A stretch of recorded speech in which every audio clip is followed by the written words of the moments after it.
Show I Love started a new run on ITV this week. The second one is tomorrow night at 9 o'clock, and it's called Undercover Big Boss. And it's when, as most of us will agree, that, you know, big bosses of big companies, do they really know what goes on? Yeah, what kind of on the shop floor. The effects of the decisions that they make and all that sort of thing. Well, this week it's featuring a guy who runs a massive car company, Bristol Street Motors. He's the CEO, and his name is Robert Forrester, right? So when he found out what went on behind closed doors, well, here's what happened. So the big boss was in the glasses, in the wig, in the disguise there. Here's what he really looks like. There he is, unmasked there. And Jivan, who you were speaking to there, Robert, getting a bit emotional. One of the insights I'm sure you weren't expecting to see. Well, I think when you've got 5,500 people and you're going around loads of dealerships, then I think anything can happen. That was probably the trickiest moment, actually, of the entire filming of the programme, because he was clearly quite emotional. He was actually a very talented sales guy, and we had to think quite quick as how we're going to handle that. Did you take much persuading to actually go undercover and get into this role in front of the telecameras? Not really, to be honest, because obviously with the lockdown, I'm used to travelling around the dealerships all the time, from Scotland to Exeter to Kent, and with being locked down, I hadn't been around the dealerships as much, and I really wanted to get in, meet the people, even better undercover, because you can really see what's going on. So I jumped at the chance. I thought it was a fantastic opportunity. And what about your disguise? What did you think of it? I looked exceedingly scruffy, and people were saying, how on earth are you going to get away with it? Everybody in the group knows who you are. You know, you're on videos and you go to dealerships all the time. But they did a fantastic job. I grew a beard. I had a wig, which is here, which is quite famous because it's actually Benny Hill's wig from Cagney and Lacey, believe it or not. In the 1980s, it says it inside it, and that was quite nice to be able to wear that. There obviously not many new wigs being made at the moment, from what you can see.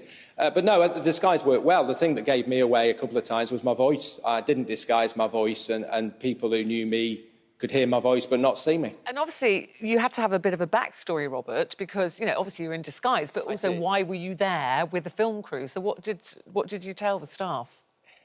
So the backstory was that during the pandemic, people had had a chance to think, and my story was that I was a history lecturer from Aberystwyth, and I fancied getting out of the academic world and into business, and it was to provide me with an insight, which was fine, apart from it had implications. Implications meaning, was it an eye-opener? I mean, this is your own business. Yeah. Did you actually find out things that you didn't know or didn't anticipate? Didn't want to know. Oh, no, quite a lot of things, actually. I mean, you know, we've not been able to go around the business, I think, and with actually a lot of change. You know, we now sell cars online, digital videos, etc. It was a great chance to see, are these things actually in place as they'd expect to be? We ended up, at the end of the programme, with a 2-hour board meeting, going through all my findings from each day and, you know, what was good, what was bad, what we needed to sort out. I don't think there was anything that particularly shocked me, if I'm honest. I guess the key thing is I was unable to sell a car.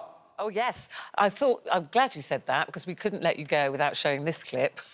Because there you are, all your staff, that's what they do, that's what you want them to do every day, is sell cars. And this is you trying to sell a car. OK, but you deliberately didn't sell that car. The thing is, you could. This is your business. It's in your blood.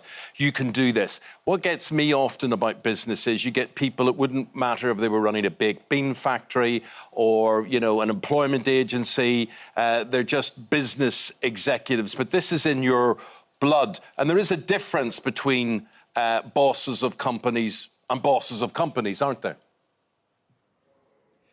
No, I mean, you know, a small group of us founded this company 15 years ago. I mean, it's like a child to me. I mean, I work 7 days a week. It's my life.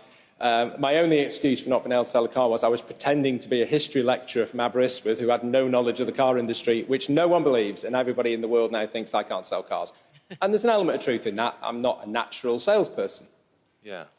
And we also get to see your mother in this, Robert, and she mentions that she believed you wanted to become Prime Minister. Is that right? Yes, she's got a good memory. That stems back from my teenage years. I have to say, I've got no great ambitions. I think I have much more fun running a car business than the look of Boris Johnson on his face. He looks very tired and mostly unhappy, and I'm very happy running this business and having fun doing it. Well, what's going to change? We could have undercover minister, I thought, actually. Yeah. Sorry, carry on. What's going to change at Bristol Street Motors as a result of going undercover? Well, one thing we've done is we've enhanced maternity pay, actually, quite considerably, because that was something that I think we got, I don't think we got completely right. So we now pay significantly more maternity pay. We've got a lot of programmes. The big finding for me was there was a lot of very talented people, but they didn't have the confidence to progress their careers. So we're putting in place a lot of leadership development programmes and mentoring programmes to unleash the talent, which is there. I saw it with my own eyes, but people lack confidence in some cases. Yeah. And also, you know, we saw all your staff, you were very impressed with all your staff. I don't want to give the surprise away, but there's one man in particular who does the valeting, Terry, and there's a very big surprise that people will see on Thursday night. Yeah, and I think that was the hardest day and probably the most enjoyable day insofar as it was the first day of filming and I really didn't know what to expect and I was struggling to get my mind around how to be a history lecturer from Aberystwyth. But this guy was an absolute diamond. He worked his socks off and actually drove me very hard. Yeah, we'll see that, Robert. Undercover Big Boss, Thursday, 9 p.m. on ITV. Thank you so much. We look forward to seeing